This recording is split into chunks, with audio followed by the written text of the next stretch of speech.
আদি পেয়ে গেল আদির জার্সি, একটা ডিফারেন্ট টাইপের ফিলিং। আদি ফার্স্ট টাইম শেয়ার করলাম তোমাদের সাথে আমাদের রান্নাঘর থেকে একটা special recipe. Good morning, welcome to my channel. আমি তৃষা, আমার চ্যানেল আমাদের ঘরবাড়ি ইন্ডিয়া টু ইউএসের আরেকটা ব্লগে তোমাদের সকলকে স্বাগত জানাই। দিকে নিয়ে ওকে একটা নতুন সকার ক্লাসে ওকে জয়েন করিয়েছি। যেহেতু আজ থেকে স্প্রিং ব্রেক শুরু হয়ে গেছে ওদের, সেই জন্য ভাবলাম যে ওকে একটা কোন অ্যাক্টিভিটিসে দেওয়া যাক যাতে ও একটু এনগেজ থাকতে পারে। ফার্স্ট সকার ক্লাস আদি পৌঁছে গেছে অনেকক্ষণই। আচ্ছা, আদি আসছে, আদি কিছু একটা বলবে। ও ঠিক আছে, যাও খেলো, যাও যাও যাও। এইরকম এখানে অনেক এরকম ছোট ছোট ক্লাব আছে, সকার ক্লাব আছে। এজ গ্রুপ হিসেবে বা বাচ্চা কতটা জানে, ওরা একদম নতুন কিনা এই খেলাতে, বা ওরা আগে অলরেডি ট্রেনিং নিয়েছে কিনা, সেটার উপরে ডিপেন্ড করে ওরা ক্লাসেস দেয়। একদম ছোট ছোট বাচ্চাদের এজ গ্রুপের সাথে দিয়েছে।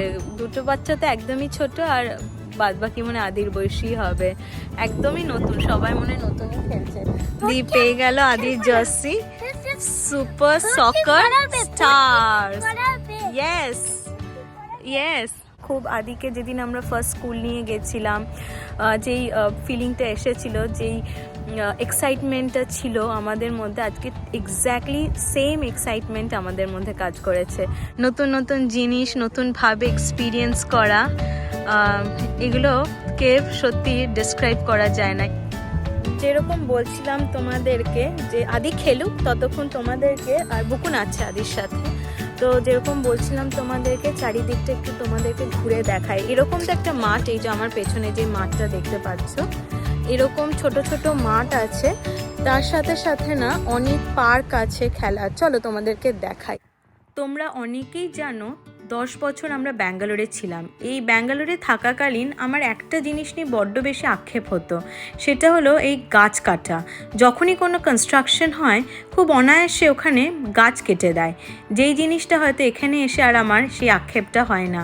চারিদিকে যতই রেসিডেন্সিয়াল কমপ্লেক্স থাকুক না কেন বা প্লে এরিয়া থাকুক না কেন, খুব সুন্দর কিন্তু এখানে এরা এই জিনিসটাকে ব্যালেন্স করে চলেছে। যাই হোক, সেদিনকার মতো আদি সকার ক্লাস কমপ্লিট। খুব জল তেষ্টা পেয়েছে, এত দৌড়েছে আজকে। যাই হোক, ওকে নিয়ে এবার বাড়ি ফিরবো। বাড়ি ফিরে ভালোভাবে ওকে স্নান করানো। আর আজকে না তোমাদের জন্য একটা বিশাল সারপ্রাইজ আছে আমাদের কিচেন থেকে। ফার্স্ট টাইম তোমাদের সাথে আমি একটা রেসিপি শেয়ার করব বেগুনের, যদিও রেসিপিটা মায়ের।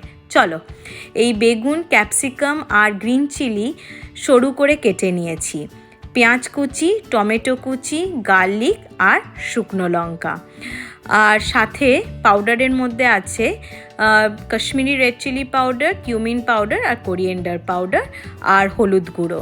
আমি রেড চিলি পাউডার ইউজ করি না, কেন আদি খায় বলে। আর এখানে মাস্টার্ড অয়েল ওই 3 চামচের মতন।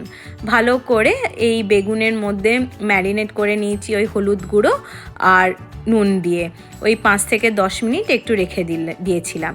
তারপর তেল গরম হয়ে যাওয়ার পর তেলে কালো জিরে, শুকনো লঙ্কা ফোড়ন দিয়ে ওর উপরে দিয়ে দিয়েছিলাম আমার কেটে রাখা কুচনো গার্লিক। এরপরে যখন ভালো করে নাড়ানো হয়ে গেল, তারপর দিয়ে দিলাম বেগুন। বেগুনটাকে ভালো করে কিন্তু নাড়তে হবে। বেগুন হতে তো বেশি সময় লাগে না, তাই বেগুনের পরেই দিয়ে দিলাম টমেটো, ক্যাপসিকাম, পেঁয়াজ কুচি, আর তারপরেই দিয়ে দিলাম হলুদ গুঁড়ো আর যাবতীয় যা যা আমি ওই গুঁড়ো মশলা নিয়েছিলাম। এরপর ভালো করে কষাতে হবে নুন দিয়ে। ভালো করে কষানো হয়ে গেলে ওটাকে ঢাকা দিয়ে রাখতে হবে বেশ কিছুক্ষণ, আর ঢাকা দিয়ে মাঝে মাঝেই না ওটাকে নাড়িয়ে যেতে হবে। ব্যাস, তারপর আর কিছুই নয়। লাস্টের দিকে অল্প করে ওই গ্রিন চিলি যেগুলো কেটে রেখেছিলাম সেটা দিয়ে দেওয়া।